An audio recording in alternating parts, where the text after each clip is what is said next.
नमस्कार, न्यूज 69 में आपका स्वागत है। मैं हूं आपके साथ अंकिता। चलिए बढ़ते हैं खबर की ओर। विदेश से सीधे जबलपुर पहुंचे मुख्यमंत्री डॉक्टर मोहन यादव जबलपुर में विभिन्न कार्यक्रमों में शामिल हुए, जिसके बाद मुख्यमंत्री डॉक्टर मोहन यादव ने होटल कलचूरी में उद्योगपतियों से मुलाकात कर मध्य प्रदेश में उद्योग लगाए जाने और मध्य प्रदेश में उद्योग को लेकर संसाधनों को लेकर विस्तृत चर्चा की।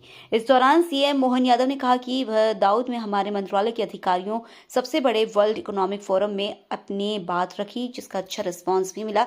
साथ ही सभी आश्चर्यचकित रह गए कि सबसे सस्ती बिजली या सोलर की बात हो या एनर्जी और विंड की बात हो, मध्य प्रदेश में एनर्जी के सेक्टर और अन्य सेक्टर में यह क्रांति है और देश विदेश के छोटे बड़े उद्योगपति मध्य प्रदेश के साथ जुड़ना चाहते हैं। वहीं मध्य प्रदेश सरकार ने उद्योग और व्यवसाय को लेकर अनुकूल परिस्थितियां बनाई हैं।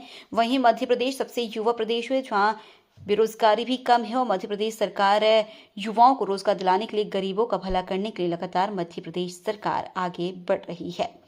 जबलपुर से वाजिद खान की रिपोर्ट। मैं बीती रात दावोस से सीधा दिल्ली से जबलपुर आया हूँ।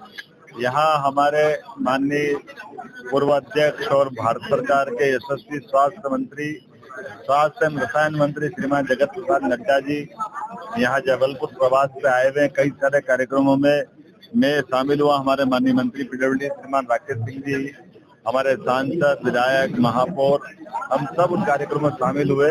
लेकिन एक खास बात, हमारे राज्य में व्यापार, व्यवसाय, उद्योग धंधे को बढ़ा करके मध्य प्रदेश की सरकार भारत सरकार के साथ डबल इंजन की तरह कदम से कदम मिला के चले, इस तरह से हमने काम की गति बढ़ाई है।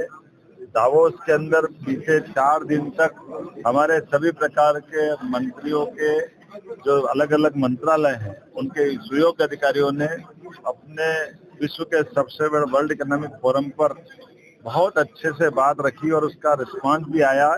आज दुनिया आश्चर्य कर रही कि आज सबसे सस्ती बिजली हमारे डिस्कॉम को मध्य प्रदेश सरकार के माध्यम से पंप स्टोरेज की बात हो, सोलर की हो, विंड की हो, ये एनर्जी के सेक्टर में क्रांति मध्य प्रदेश की तरफ से हुई है। और केवल इतना ही नहीं, सभी सेक्टर में एक एक करके मैं मंत्रालय गिनाऊंगा तो ज्यादा हो जाएगा, लेकिन मध्य प्रदेश से जुड़ने को हर एक कोई उद्योगपति लालाए थे। आज भारत के सर्वाधिक बड़े से बड़े उद्योगपति भी या छोटे से छोटे उद्योगपति भी लगातार मध्य प्रदेश के साथ जुड़ करके व्यापार व्यवसाय को करने के लिए लालाई थे। और इसीलिए हमने भी तय किया कि हर फोरम पर मध्य प्रदेश अपनी बात रखेगा। 6 मुख्यमंत्रियों को माननीय प्रधानमंत्री जी के माध्यम से वाणिज्य मंत्रालय ने रिकमेंड किया था। उसमें से मध्य प्रदेश भी सबसे तेज गति से उद्योग व्यवसाय में काम करने वाले श्रेणी में आने के कारण से मैंने वहाँ प्रतिनिधित्व किया। मुझे इस बात की प्रसन्नता भी है कि आज सबसे कम बेरोजगारी जिस राज्य में है, उन राज्यों में से 1% से 1.5% की बेरोजगारी दर हमारे राज्य के लिए है। और आबादी की दृष्टि से भी सबसे युवा राज्य में से हमारा अपना राज्य है।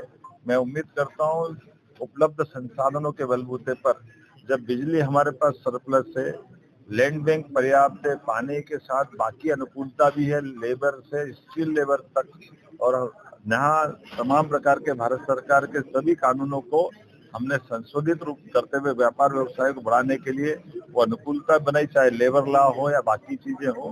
मैं उम्मीद करता हूँ इन सब कारणों से मध्य प्रदेश तेज गति से आगे बढ़ रहा है। हमारे राज्य के युवाओं को रोजगार दिलाने के लिए, बेरोजगारी की दृष्टि से गरीबों की भले करने के लिए, आर्थिक रूप से संपन्नता के आधार पर हर क्षेत्र में आगे बढ़ रहे हैं। ऐसे समय में जबलपुर भी कदम से कदम मिले, इसलिए हमने तय किया कि दावोस से आने के बाद प्रेस से बात हम जबलपुर करेंगे, क्योंकि हमने 2 मेट्रोपॉलिटन सिटी 2025 में इंदौर, उज्जैन को मिलाकर एक और दूसरी भोपाल और राजधानी के आसपास के जिलों को मिला के बनाई है।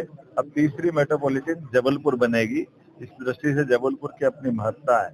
हमारे पर्यटन की दृष्टि से फॉरेस्ट का बहुत समृद्ध इलाका जबलपुर के अंचल का है। ऐसे समय में एक बड़ा जू कम रेस्क्यू सेंटर, एक बड़ा यहाँ सेंटर खोलने वाले हैं, जिसके कारण से आजकल विदेश से भी बड़ी संख्या में पर्यटक आकर के टाइगर सहित सभी वन्य प्राणी को देखना चाहते हैं। लेकिन हमारे यहाँ तो निर्भयता के आधार पर कोई पिंजरे में बंद नहीं होते, आराम से जंगल में घूमते हुए दिखाई देते हैं। कभी कभी 2-2, 3-3 दिन तक नहीं दिखाई देते, ऐसा भी हो जाता है। तो ऐसे में जिनको जिज्ञासा वो अपने जू में भी देख ले, रेस्क्यू सेंटर में भी देख ले, तो एक समाधान मिलता है।